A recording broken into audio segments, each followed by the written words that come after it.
don't know. Was that you on the horse? UD, you got the lasso? Yeehaw, baby. It's going to be a wild day in the West. 4 through 10 seeds are up for grabs here. The Nuggets, the Clippers, the Warriors, the Wolves, the Grizzlies. They can all find themselves in the 7th seed and play-in tournament by the time it's too short. The final whistle blows. And that means, how are things going to shape out? It sounds like a job for the doctor. Dr. Stephen A. Smith. Stephen A. Smith works. Stephen A. Smith works. Malika, could you move over here, please? Thank you very much. Big Perkins, you listening?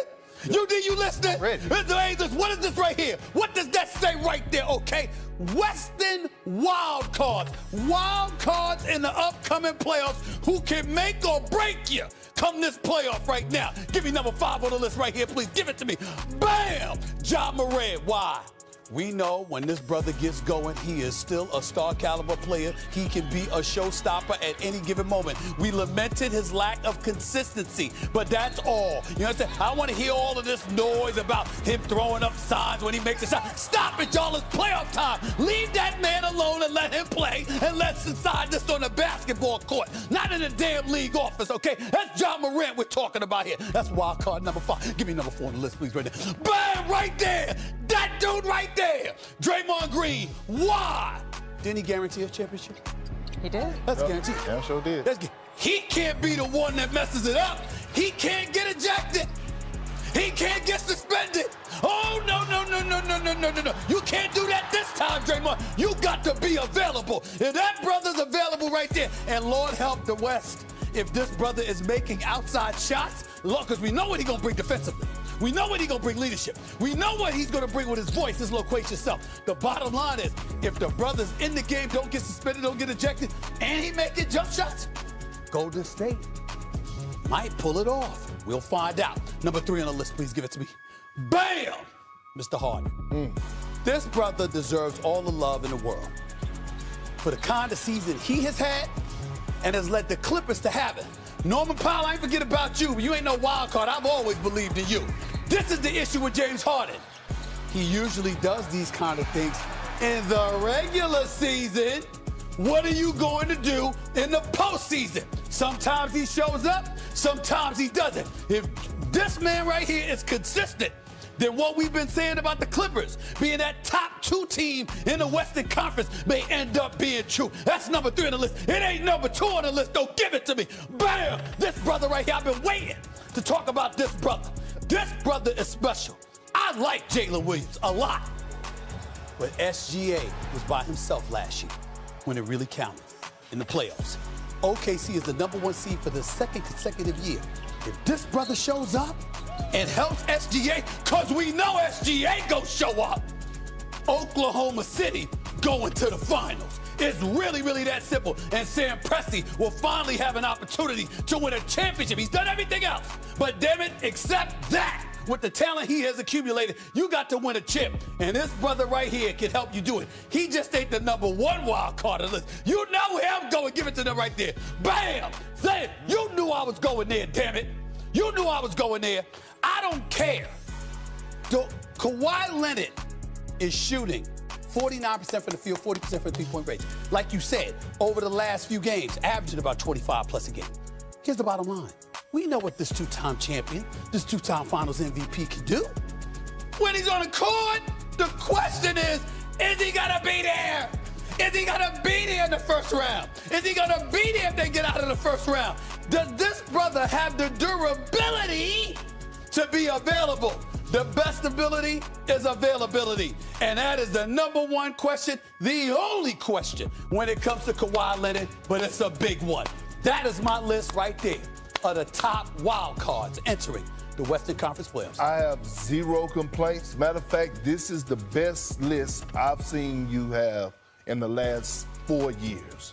This is on point. I have no problem whatsoever with this list. I'm trying hard as hell to find a loophole right now. I'm trying hard as hell to have a problem with this list. I am trying so hard to have a problem. Kawhi Leonard is coming off a season-high 42 minutes played, so maybe that'll be the answer. I only have one other thing to say. Because of what y'all just validated, and you trying to hold off on it, but you giving me that validation. I'm giving you that validation. I'm Stephen A. Smith, and I approve that message. Oh, man, I wanted to. I couldn't do it. Giannis attempted. NBA Countdown, presented by DoorDash. Well, Giannis's play certainly has been the biggest, the largest. He's been on a tear in April. The Bucks are a perfect 7-0 this month, and he has played in 6 of those games, averaging almost 32 points, along with 12 rebounds, 12 assists. He's had 4 triple-doubles in this span. That includes the first ever 35-point, 15-rebound, 20-assist game in NBA history. But we know when it comes to the playoffs that health is also important. As Shams Charania is back with us, it's not just Giannis. They're going to need Damian Lillard as well. What more can you tell us about his status? Malik, I'm told there is optimism that Damian Lillard will be cleared to return to action at some point during the NBA playoffs. He's been dealing with a blood clot in his calf, and he's having really weekly evaluations on that calf, on the blood clot, to see how it's going. And I'm told there has been progress. Doctors are seeing that blood clot shrinking with every passing day, and that's good news. I'm told there is a critical exam coming up for Damian Lillard in the coming days to see whether he can be cleared for the playoffs. Right now, what he's been limited to is some light basketball workouts. So he's making progress.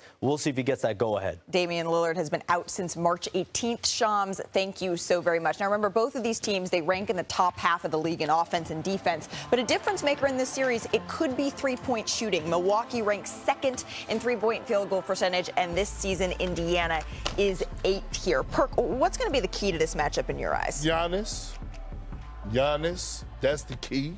Giannis has been looking over the last week or so like the best player in the NBA. We've asked Giannis to elevate his game. He's done just that, right? And we know he can score the points. We know he's going to average the rebounds because this is his 3rd season in a row averaging 30 and 11. But those assists went up. I looked, all of a sudden, Giannis had 20 assists in the game, 15 assists in the game. I'm loving him right now at that point forward position. And you talk about picking up the slack. Look at him. Big to big pick and roll right there with Brook Lopez. Look at Giannis Antetokounmpo making the plays right here. Giannis in transition, seeing the floor. Nice little kick ahead. Torian Prince, one of the best three-point shooters in the game right now, percentage-wise. Giannis again, drawing the 2, kicking to Lopez, stretching out the floor. I'm loving what I'm seeing from Giannis. And again, you match up Giannis against the Pacers, they have no one that's going to stop him. He's going to be the best player in that series. What if I told you, Stephen A., that the Milwaukee Bucks have only won one playoff series since they won a title in 2021? Well, probably, a lot of it. First of all, we have to look at certain things in all fairness. Budenholzer had a lot going on his last year in Milwaukee on a personal level, and he just wasn't. He was there, but he wasn't there. Okay, and there was a lot for him to overcome. I believe the loss of his brother and stuff like that. And then you had Giannis that got injured, obviously, so we can't ignore that. When you bring up Giannis, however, and he's averaging 30 and 12, Perk, that's not it for me. And the reason why is because that's Giannis. It's what he does. Who's going to help him? Now, since Bobby Portis has been back, he's averaging about 16.3 again. I think he's a vital piece to them. And obviously getting Dame back, hopefully they'll be able to pull that off because Dame Dollar, Dame Time, that's who that brother is. Certainly that would elevate things. Here's the thing that I think works best for Milwaukee, y'all. They actually been flying under the radar. Who's been expecting anything? We've been talking about Cleveland and Boston all year long. We're disappointed that the New York Knicks didn't measure up to those two. We see Detroit on the come up because where they come from, all right? And Bickerstaff deserves a lot of credit. And thank you for reminding me he lost to the Knicks 2 years ago, not last year, okay? So we got all of that going on. With Milwaukee, Doc Rivers deserves a lot of credit because he put the ball in Giannis's hands as a point forward. You know what I'm saying? Instead of looking to score, looking for him to create opportunities for others.